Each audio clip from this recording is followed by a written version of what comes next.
ہوتی نظر آ رہی ہیں، لہٰذا ہمیں اپنے آپ کو سدھارنے کی ضرورت ہے، اپنی اصلاح کی ضرورت ہے۔ اسی طرح یہ دنیا کے زلزلے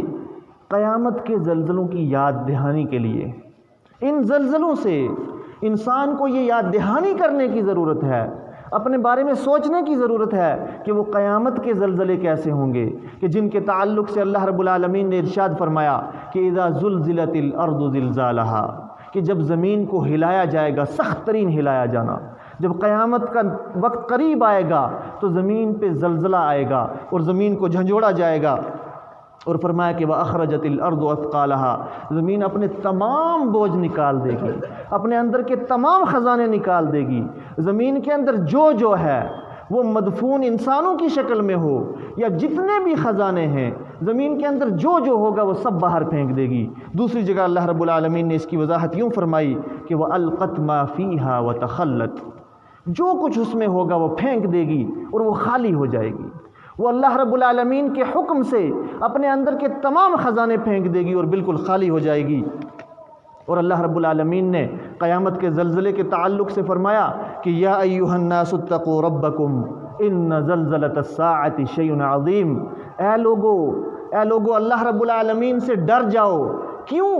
کیونکہ اس قیامت کا سامنا تم سب نے کرنا ہے،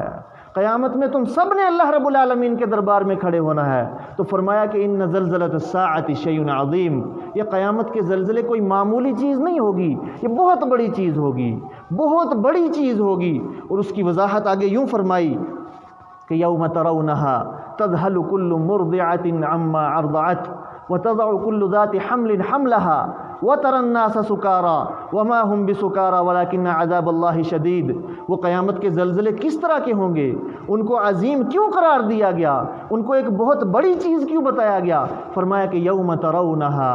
تذہل کل مرضعۃ عما ارضعت، کہ اس دن آپ دیکھیں گے کہ ہر دودھ پلانے والی اپنے دودھ پلانے والے بچے سے غافل ہو جائے گی۔ اور یہ ایک عظیم مثال ہے، ہمیں سمجھنے کے لیے ایک عظیم مثال ہے۔ ایک دودھ پلانے والی ماں کے لیے اس میں سب سے اہم چیز اس کے لیے اس کا بچہ ہوتا ہے کہ جس کو وہ دودھ پلاتی ہے، اور وہ قیامت کے زلزلے اس قدر سخت ہوں گے، ان کا اثر اس قدر لوگوں پہ پڑے گا کہ کیا ہوگا کہ دودھ پلانے والی ماں اپنے بچے کو بھول جائے گی، اس سے غافل ہو جائے گی۔ یوم ترونھا تذہل کل مرضعۃ عما ارضعت وتضع كل ذات حمل حملها، ہر صاحب حمل اپنے حمل کو گرا دے گی۔ یہ قیامت کے زلزلوں کا اس قدر روب ہوگا کہ ہر صاحب حمل اپنے حمل کو گرا دے گی۔ وترى الناس سكارى، اور آپ لوگوں کو نشے کی حالت میں دیکھیں گے، ہر شخص ایسا ہوگا کہ نشے میں دھت ہے، اس کی کنڈیشن ایسی ہو چکی ہوگی کہ اس کا عقل کام نہیں کر رہا، اس کا ہوش جا چکا ہے، وہ کوئی سوچ سمجھ کے کام نہیں کر رہا، بلکہ ہر شخص دوسرے کے پیچھے بھاگ رہا ہوگا۔ وَتَرَى النَّاسَ سُكَارَى وَمَا هُمْ بِسُكَارَى، وہ نشے میں نہیں ہوں گے۔ اللہ رب العالمین خود وضاحت فرما رہا ہے کہ ان کی یہ حالت نشے کی وجہ سے نہیں ہوگی، وَمَا هُمْ بِسُكَارَى وَلَكِنَّ عَذَابَ اللَّهِ شَدِيدٌ، لیکن اللہ رب العالمین کے عذاب کی سختی کی وجہ سے ان کی یہ حالت ہوگی۔ اور ہم نے مشاہدہ کیا، ہم نے زلزلے کا مشاہدہ کیا، یہ ساری چیزیں ہم نے دیکھی، یہ ساری چیزیں جو یہاں ذکر ہوئی ہیں ہم نے اپنی آنکھوں سے دیکھی۔ لوگ کس حال میں دوڑ رہے ہیں، کس کنڈیشن میں بھاگ رہے ہیں، نفسی کا عالم ہے، اور سب اسی طرح بھاگ رہے ہیں کہ جیسے نشے میں ہیں، کسی کو پتہ نہیں کہاں جانا ہے، ہر شخص جان بچاتے ہوئے بھاگ رہا ہے۔ اور اللہ رب العالمین نے یہ پورا قیامت کا نقشہ کھینچا، اور یہ دنیا میں آنے والے زلزلے گویا کہ قیامت کے زلزلوں کی یاد دہانی کے طور پہ ہیں کہ ہمارے اوپر وہ سب وقت آنے والے ہیں، ہمارے ساتھ یہ سب کچھ ہونے والا ہے۔ ہمیں اپنی اصلاح کی ضرورت ہے، ہمیں اپنے آپ کو بدلنے کی ضرورت ہے، ہمیں اپنی تمام تر کوتاہیوں کو چھوڑ کے اللہ رب العالمین کے سامنے سچی توبہ کی ضرورت ہے تاکہ ہم سرخرو ہو سکیں، کیونکہ یہ حالات کسی پر بھی آ سکتے ہیں، یہ حالات روئے زمین کے کسی بھی کونے میں آ سکتے ہیں۔ زلزلے سے ہم بھی دو چار ہو سکتے ہیں۔ کیا ایسا نہ ہو کہ ہمیں سوچنے کا موقع نہ ملے، ہمیں اپنی اصلاح کا موقع نہ ملے، ہم جس حالت میں ہوں، کوئی کسی گناہ میں ہے تو اسی حالت میں، کوئی جو کنڈیشن میں ہے اسی حالت میں ہماری پکڑ ہو جائے، ہمارا مواخذہ ہو جائے۔ لہٰذا ہمیں اپنی اصلاح کی ضرورت ہے، ہمیں اپنا ہر وقت اللہ رب العالمین کی طرف رجوع کرنے میں اور اللہ رب العالمین کے ذکر و اذکار میں لگانے کی ضرورت ہے۔ اس کے بعد زلزلوں کے تعلق سے کہ زلزلوں کی بہت سارے اسباب اور بہت ساری حکمتیں ہیں، یہ اللہ رب العالمین کی طرف سے بغیر حکمت کے، بغیر کسی سبب کے نہیں آتے، بلکہ اس میں بہت سارے اسباب بھی ہوتے ہیں، بہت ساری حکمتیں بھی ہوتی ہیں، اور دنیا والے چاہے اس کو سمجھ سکیں یا نہ سمجھ سکیں اپنے علم کے مطابق، لیکن اللہ رب العالمین کا ہر فیصلہ وہ کسی نہ کسی حکمت والا ہوتا ہے، اور اللہ رب العالمین کے ہر فیصلے میں کوئی نہ کوئی حکمت ہوتی ہے۔ اگر ہم غور و فکر کریں، اگر ہم قرآنی آیات کا مشاہدہ کریں تو زلزلوں میں ایک حکمت یہ پائی جاتی ہے کہ اللہ رب العالمین اپنے لوگوں کو دنیا میں اپنے بندوں کو ڈراتا ہے۔ اپنے بندوں کو ڈراتا اسی لیے ہے تاکہ ان کی اصلاح ہو سکے، تاکہ وہ سیدھی راہ پر واپس آ سکیں، تاکہ وہ برا وقت آ جانے سے پہلے اپنے حالات کو خود سدھار لیں، اپنے حالات کو درست کر لیں۔ اللہ رب العالمین اس کی وضاحت یوں فرماتا ہے کہ اولا یرون انہم یفتنون فی کل عام مرۃ او مرتین ثم لا یتوبون ولا هم یذکرون، کہ کیا وہ نہیں دیکھتے کہ ان کو ہر سال میں ایک بار یا دو بار آزمائش میں ڈالا جاتا ہے، کسی نہ کسی طرح ان کو آزمائش سے دوچار کیا جاتا ہے، ثم لا یتوبون ولا هم یذکرون۔ حالت یہ ہو چکی ہے، ان کی کم عقلی کی حالت یہ ہو چکی ہے کہ اتنا کچھ ہونے کے بعد بھی، اتنی ساری آزمائشیں آ جانے کے بعد بھی، ہر سال دو بار آزمائشیں بھیجنے کے بعد بھی نہ تو وہ توبہ کرتے ہیں، نہ اللہ کی طرف رجوع کرتے ہیں۔ اور یہاں ہمارے لیے یہ سوال چھوڑا جا رہا ہے، ہمیں یہ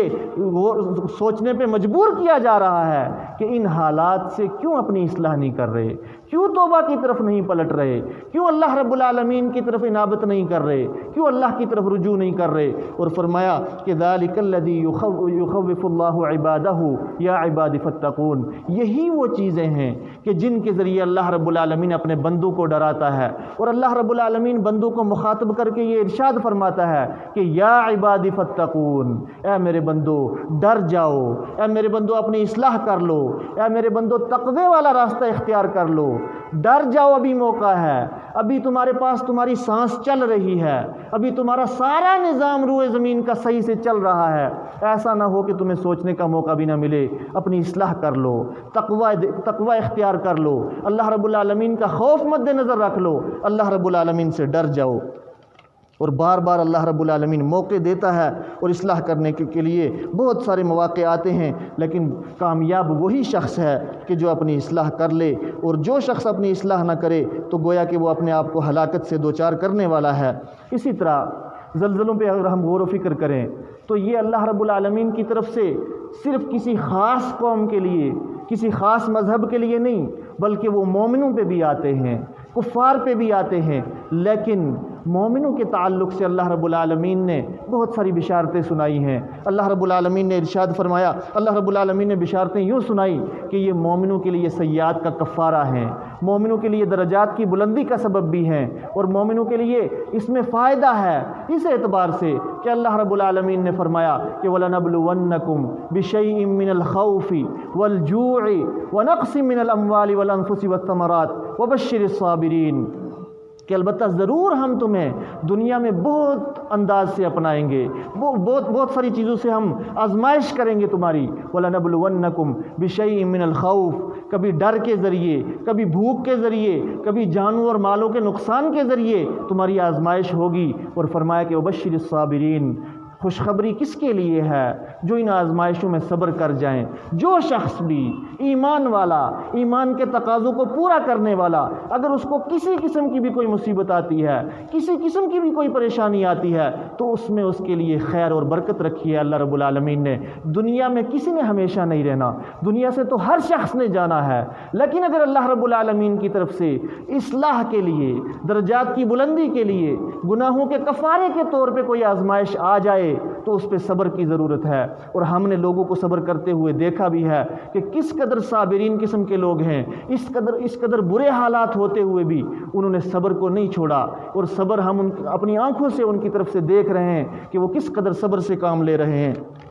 تو فرمایا کہ وبشر الصابرین، اور یہ آزمائشیں اللہ رب العالمین کی طرف سے کبھی خیر کی صورت میں آتی ہیں، کبھی شر کی صورت میں آتی ہیں۔ فرمایا کہ وَنَبْلُوكُمْ بِالشَّرِّ وَالْخَيْرِ فِتْنَةً وَإِلَيْنَا تُرْجَعُونَ، کبھی خیر کے ذریعے کبھی شر کے ذریعے ہم تمہیں آزماتے ہیں اور ہماری طرف لوٹنا ہے۔ جو جس طرح کے احوال لے کے آئے گا، جو جس طرح کی کنڈیشن میں آئے گا، اس کے ساتھ ویسا معاملہ کیا جائے گا۔ اور نبی مکرم صلی اللہ علیہ وسلم نے ارشاد فرمایا مومن کے تعلق سے کہ عجباً لأمر المؤمن، مومن کا معاملہ بڑا عجیب ہے کہ اگر اس کو کوئی خوشی پہنچتی ہے، اس پہ صبر کرتا ہے تو اس کے لیے وہ صبر بھی بہتر ہے، اور اگر کسی پریشانی کا سامنا کرنا پڑ جائے، کوئی مصیبت آ جائے، تو